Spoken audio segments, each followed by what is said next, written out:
اور دنیا کو یہ بتائیں کہ امام حسین علیہ السلام کی قربانی کتنی عظیم قربانی تھی۔ میں پورے راستے آپ سے یہ کہتا ہوا آیا، اور جب تک یہ جلوس چلتا رہے گا ہم تمام عزادار یہ کہتے رہیں گے کہ ہم سڑکوں پہ نکلے اس لیے نہیں ہیں کہ ہم کسی کو تکلیف پہنچائیں، ہم کسی کو پریشان کریں، ہم یہ جو مارگ ہے اس کو عورت کریں، ہم پولیس ایڈمنسٹریشن کے لوگوں کو پریشان کریں، ان کی ڈیوٹی بڑھ جائے، شاسن پرشاسن کے لیے ہمارے لیے سڑک سے گزارنا ایک بڑا چیلنج بن جائے، بلکہ ہم نکلے اس لیے ہیں تاکہ دنیا ہم سے پوچھے کہ تم کیوں رو رہے ہو، تمہیں کس نے رلایا ہے۔ آج پورے وشو پٹل پر ہم یہ دیکھ رہے ہیں کہ شکشا کا استر بڑھتا جا رہا ہے، لیکن اسی کے ساتھ بیماریاں اور پریشانیاں بھی بڑھ رہی ہیں۔ ہم ٹیکنیکل دور میں بہت آگے نکل گئے، سائنس اور ٹیکنالوجی بہت ایڈوانس ہو گئی، لیکن ہر جگہ ہر طرف ایک آواز بلند ہو رہی ہے کہ ہم اپنی سبھیتا اور اپنے سنسکرت کو بھولتے جا رہے ہیں۔ ایجوکیشن، شکشا بہت ضروری ہے، وہ اس لیے تاکہ آپ کا کوئی شوشن نہ کر سکے، آپ کے ساتھ انیائے نہ ہو، آپ اپنے ادھیکاروں اپنے کرتویوں کو پہچان سکیں۔ لیکن شکشا کے ساتھ ساتھ سب سے ضروری چیز ہے سنسکار، نیتکتا، کہ جو ہمیں ایک سچا شہری بھی بناتا ہے اور ایک اچھا انسان بھی بناتا ہے۔ اسی لیے کہتے ہیں کہ سب سے پہلی پاٹھشالہ کسی بالک کے لیے ماں کی گود ہوتی ہے۔ ماں اپنی گود میں اسے جو سنسکار سکھاتی ہے تو وہ بچہ یہ بتاتا ہے کہ کس پریوار کا ہے۔ ایسے ہی جب ہم کسی دھرم کو مانتے ہیں کہ کسی دھرم پر ہماری آستھا ہوتی ہے تو ہم جب سڑکوں پہ نکلتے ہیں تو ہم کس دھرم کے ماننے والے ہیں، کس کے انویائی ہیں، یہ ہمارے سنسکار ہمیں بتاتے ہیں کہ ہمارا دھرم ہمیں کیا سکھاتا ہے اور ہمیں کیا سنسکار دے رہا ہے۔ امام حسین علیہ السلام کی جو قربانی تھی وہ میں بار بار کہہ رہا ہوں کسی ایک ورگ وشیش کے لیے نہیں تھی، کسی ایک خاص زبان بھاشا والوں کے لیے نہیں تھی، کسی ایک سماج کے لیے نہیں تھی، بلکہ امام حسین کا جو سندیش تھا وہ یہ تھا کہ تم جس ملک میں رہتے ہو، جس شہر کے رہنے والے ہو، جہاں کے شہری ہو، جہاں کا نمک کھا رہے ہو، جو تمہیں سیکیورٹی دے رہا ہے، جو تمہیں روزگار دے رہا ہے، جو تمہیں پڑھنے کی انومتی دے رہا ہے، جس ماتر بھومی میں پل رہے ہو، سب سے پہلے تمہیں یہ چاہیے کہ وہ ایشور جو برہمانڈ کا رچیتا ہے تم اس کے آگے شیش نواؤ اور جس دیش میں رہ رہے ہو اس کے وفادار بن جاؤ۔ یہ سب سے بڑا پیغام ہے جو کربلا میں امام حسین علیہ السلام نے اپنے پروفٹ محمد صلی اللہ علیہ وآلہ وسلم کی جو تعلیمات تھی اسے دنیا تک پہنچایا ہے۔ دیکھیں میں آپ کا سمے نہیں لوں گا،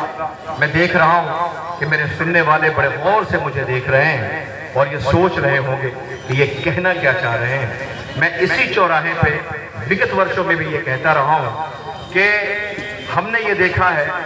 کہ ٹافی اور چاکلیٹ کے ریپر الگ الگ ہو سکتے ہیں لیکن اس کے اندر کا میٹیریل اکثر ایک ہوتا ہے، لیکن ہم نے دیکھا ہے بچوں کو لڑتے ہوئے ٹافی کے ریپر کے لیے کہ ہمیں لال والی چاہیے، ہمیں پیلی والی چاہیے، ہمیں ہری والی چاہیے، ہمیں بیگنی والی چاہیے۔ ریپر کے لیے لڑنا بچوں کی عادت ہوتی ہے، سمجھداروں کی عادت نہیں ہوتی، لہذا دھرم کے نام پہ لڑنا یہ سمجھداروں کا کام نہیں ہے، یہ ان کا کام کبھی نہیں ہو سکتا ہے۔ لہذا ہمیں دھرم کے نام پہ لڑنے کی ضرورت نہیں، بلکہ دھرم کا جو پیغام ہے وہ ہمیں اسے سمجھنے کی ضرورت ہے۔ اور آج پوری دنیا اس وقت دیکھ رہے ہیں، ہم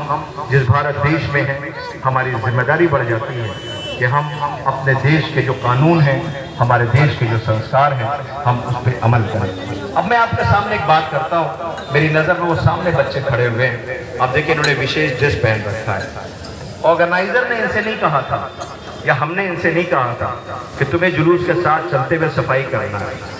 بلکہ انہوں نے مجلسوں میں بیٹھ کے جلوسوں میں شامل ہو کر کے انہیں یہ سمجھ میں آیا کہ امام حسین کا پیغام یہ ہے کہ جس جگہ پہ رہو کم سے کم وہاں کی صفائی تو کرتے رہو، وہاں گندگی تو نہ پھیلاؤ، تمہاری وجہ سے بیماریاں نہ پھیلنی چاہیے، تمہاری وجہ سے جو سماج میں رہ رہے ہو وہاں گندگی نہیں پھیلنی چاہیے۔ یہ سڑکوں پہ لے کر کے نکلے اور انہوں نے یہ یہاں سے سیکھا ہے اور اسے پہنچایا ہے۔ اس کا مطلب ہماری حسین کی جو عزاداری ہے تو ہمیں یہ سمجھ میں آ گیا کہ ہم جو سڑکوں پہ نکل رہے ہیں اس کا جو سندیش ہے وہ لوگوں تک پہنچ رہا ہے۔ میں آج اپنے سننے والوں کے بیچ صرف ایک پیغام دینا چاہتا ہوں کہ محرم اور یہ عزاداری ہم نے اسے دنیا تک پہنچایا نہیں ہے۔ ایک اور بات میں اپنی کوٹ نہیں کر رہا ہوں بلکہ ایک بہت بڑے آتھر اور رائٹر ہیں بھیم سنگھ،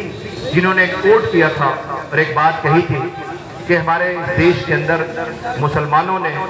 ہمارے ہندو بھائیوں کو ابھی تک یہ نہیں بتایا ہے کہ یہ مسجدوں سے جو اللہ اکبر کی آواز آتی ہے یہ کیا ہے، ورنہ اس دیش میں تو آپ نے دیکھا ہوگا کہ جب جنازے نکلتے ہیں تو وہاں بھی سمان میں کھڑے ہو جاتے ہیں۔ جس دیش میں مردوں کی اتنی عزت ہو وہاں انسانوں کی کتنی عزت ہوگی اگر اس کے اندر انسانیت ہے تو لہٰذا ہمیں اپنے اندر انسانیت پیدا کرنے کی ضرورت ہے۔ وہ کہتے ہیں، یاد رکھیے گا، میں جلدی سے اپنے سننے والوں کے بیچ میں مسجد میں ہونے والے اس نماز کو دکھانا چاہتا ہوں، بتانا نہیں چاہتا، میں انہیں دکھانا چاہتا ہوں کہ وہ مجھے دیکھیں کہ مسجد میں ہوتا کیا ہے۔ مسجد میں مؤذن اذان دینے والے کو کہتے ہیں، وہ آ کے مسجد سے اذان دیتا ہے، وہ کہتا ہے اللہ اکبر۔ اس کا مطلب کیا ہوا؟ اس کا مطلب یہ ہوا کہ تمہیں اس ایشور کے نام پہ بلایا جا رہا ہے کہ جس نے تمہیں ہوا دی، جس نے تمہیں پانی دیا، جس نے آسمان سے پانی برسایا، پانی زمین میں گیا،